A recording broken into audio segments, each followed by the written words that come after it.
أدنو مني لا تدعني يا أخي۔ حضور اکرم صلی اللہ علیہ وسلم کو مکہ کے اندر آپ حضرات جو ہے اگر مکہ کو کسی بھی اینگل سے دیکھیں تو وہ دنیا کا سینٹر پوائنٹ ہے، بالکل جو وسط ہے، اسی لیے اس کو ام القریٰ بھی کہا جاتا ہے کہ تمام جو گاؤں ہیں شہر ہیں ان کی ماں۔ جیسے انسان کی باڈی کے اندر جو ناف کو جو ایک مرکزی حیثیت حاصل ہے، اور جب بچہ ماں کے رحم کے اندر ہوتا ہے تو اس کی جو غذا ہے وہ بھی ناف کے ذریعے سے اس کو جو دی جاتی ہے، تو وہ اسی طور پر مکہ کو بھی دنیا کا جو ہے وہ ناف کہا جاتا ہے۔ اب آپ دیکھیں کہ حضور اکرم صلی اللہ علیہ وسلم کی بعثت کے لیے اللہ رب العزت نے مکہ کی جو سرزمین ہے اس کو جو چنا، وہ اس لیے کہ جب قرآن کہتا ہے وَمَا أَرْسَلْنَاكَ إِلَّا رَحْمَةً لِّلْعَالَمِينَ وَمَا أَرْسَلْنَاكَ إِلَّا كَافَّةً لِّلنَّاسِ يَا أَيُّهَا النَّبِيُّ إِنَّا أَرْسَلْنَاكَ شَاهِدًا وَمُبَشِّرًا وَنَذِيرًا وَدَاعِيًا إِلَى اللَّهِ بِإِذْنِهِ وَسِرَاجًا مُنِيرًا، یعنی یہ کیا کہ پوری دنیا کے اندر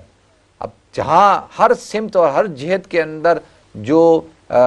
سورج کی جو روشنی پہنچتی ہے، جس طرح سے سورج اپنی روشنی پہنچاتا ہے، اسی طرح سے اللہ کے رسول صلی اللہ علیہ وسلم کو اللہ رب العزت نے کہا کہ آپ سراج منیر ہیں، یعنی آپ کے ذریعے سے ہدایت کی، اسلام کی روشنی پورے عالم کے اندر پھیلے گی۔ اور جو ہے اور مکہ کو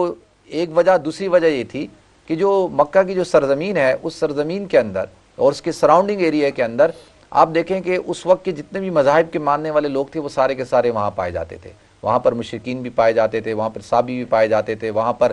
سراؤنڈنگ میں جو ہے وہ یہود بھی پائے جاتے تھے، نصارہ بھی پائے جاتے تھے۔ تو لہذا حضور اکرم صلی اللہ علیہ وسلم کے لیے وہ جگہ منتخب فرمائی کہ آپ کی کیونکہ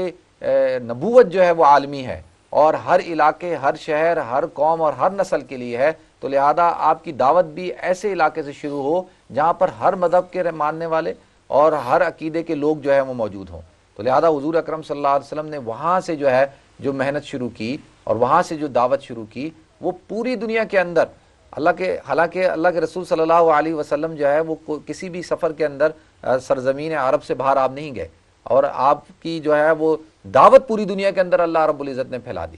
یعنی اس کا کیا ہے کہ آپ دیکھیں کہ جب ایک شخص ذات کو پوری عالمین کے لیے رحمت بنایا، پوری انسانیت کے لیے نبوت کا تاج پہنا کر بھیجا اور ذمہ داری دی، لیکن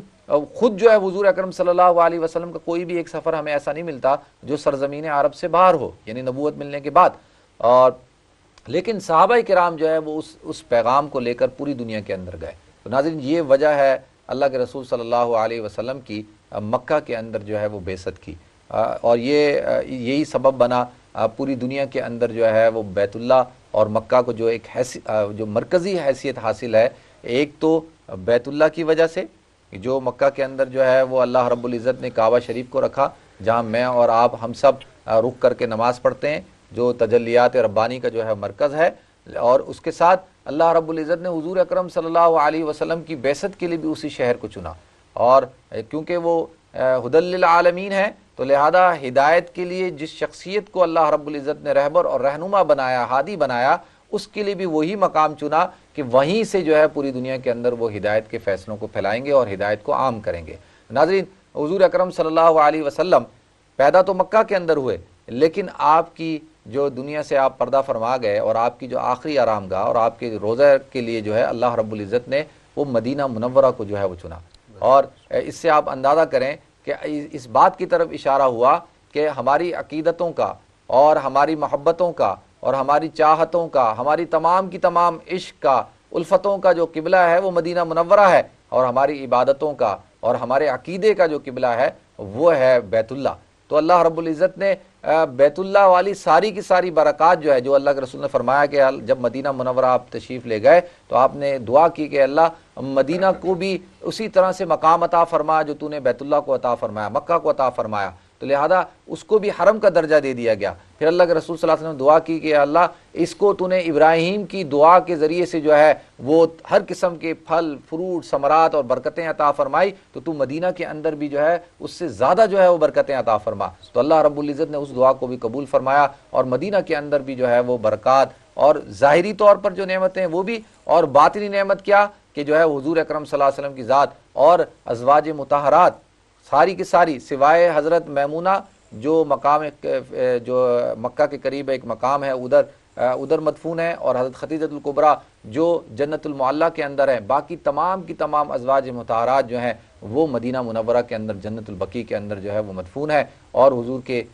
جو ہے ساتھی حضرت ابوبکر صدیق اور حضرت عمر اور خود حضور اکرم صلی اللہ علیہ وسلم کی ذات بھی وہاں پر موجود۔ تو لہذا ناظرین اس بات کو یعنی میں جو آپ حضرات کے سامنے پیش کرنا چاہ رہا ہوں وہ یہ ہے کہ حضور اکرم صلی اللہ علیہ وسلم کے لیے اللہ رب العزت نے جس جگہ کو منتخب فرمایا وہ جگہ بھی جو ہے وہ پوری دنیا، یعنی حضور خود جو ہے وہ تمام کے تمام انبیاء کے سردار، تمام انسانوں سے افضل، اور اللہ رب العزت نے جو کتاب دی تمام کتابوں سے جو ہے افضل، اللہ رب العزت نے جس فرشتے کو منتخب فرمایا پیغام کے لیے وہ فرشتہ تمام فرشتوں سے افضل، اللہ رب العزت نے جس مہینے کے اندر نبوت کا، قرآن کے نزول کا، آپ کی دنیا سے تشریف لے جانے کا، اور جو ہے اس کا یعنی اس کے ساتھ ساتھ جو قرآن کے نزول کا مہینہ جو منتخب فرمایا وہ رمضان المبارک تمام مہینوں سے افضل، اللہ رب العزت نے جس جگہ پہ آپ کو مبعوث کیا وہ جگہ پوری دنیا میں سب سے افضل اور سب سے مبارک جگہ، تو اللہ رب العزت نے اور اس کے ساتھ ساتھ ان تمام فضیلتوں کے ساتھ جو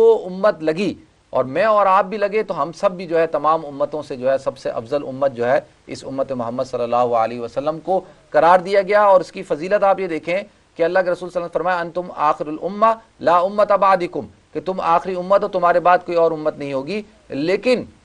اصول کیا ہوتا ہے کہ جو آخر میں آئے اس کا معاملہ آخر میں ہونا چاہیے، جو کیو میں سب سے آخر میں ہوگا اس کی باری آخر میں آئے گی۔ لیکن اس امت کا اعزاز دیکھیں کہ یہ امت آئی آخر میں ہے، لیکن حساب کتاب سب سے پہلے اس امت کا ہوگا، اور سب سے پہلے جنت کے اندر داخلہ اس امت کا ہوگا۔ کیوں کہ اللہ رب العزت نے جو اس امت کو جو شرف عطا فرمایا ہے، وہ کائنات کے اندر جو مقام اللہ رب العزت نے حضور کو عطا فرمایا، اور حضور کی امت ہی ہونے کی حیثیت سے مجھے اور آپ کو بھی اللہ رب العزت نے یہ شرف عطا فرمایا۔ تو ہمیں اس جو نسبت ہے میری اور آپ کی، اور یہ جو عظیم نسبت اللہ نے دی ہے، اللہ تعالیٰ مجھے اور آپ کو ہم سب کو اس عظیم نسبت کی حفاظت کرنے کی توفیق عطا فرمائے، اور ہمیں اس عظیم جتنی نسبت اونچی ہوتی ہے، جتنا مقام اونچا ہوتا ہے، اتنا ہی معاملہ بھی خطرناک ہوتا ہے۔ دیکھیں جتنا سفر جہاز کا فاسٹ ہوتا ہے، تیز ہوتا ہے، بہت جلدی آپ کو ہزاروں میل کا سفر طے کرا دیتا ہے، اتنا ہی سفر جو ہے وہ خطرناک بھی ہوتا ہے۔ اگر اس کا ایکسیڈنٹ ہو جائے تو بچنے کے چانسز 1% بھی نہیں ہوتے۔ لیکن کیا ہے کہ اسی طرح سے مثال یہ دے رہا ہوں میں کہ یہ جو ہمیں اتنی افضل نسبتیں عطا فرمائی ہیں، تو ہمیں بھی جو ہے اس زندگی کے سفر کے اندر جب تک موت نہ آ جائے اس وقت تک جو ہے وہ ہر لمحہ یہ دیکھنا ہے کہ کہیں شیطان جو ہے وہ ہمیں کسی بہکاوے میں نہ ڈال دے، شیطان کبھی کہیں ہم سے یہ نسبت نہ چھین لے، شیطان کہیں ہمیں جو ہے گمراہی کے گڑھے میں نہ ڈال دے۔ اس نسبت کو سنبھال کر لے کے جانا ہے۔ اللہ تعالیٰ میری اور آپ کی حفاظت فرمائے۔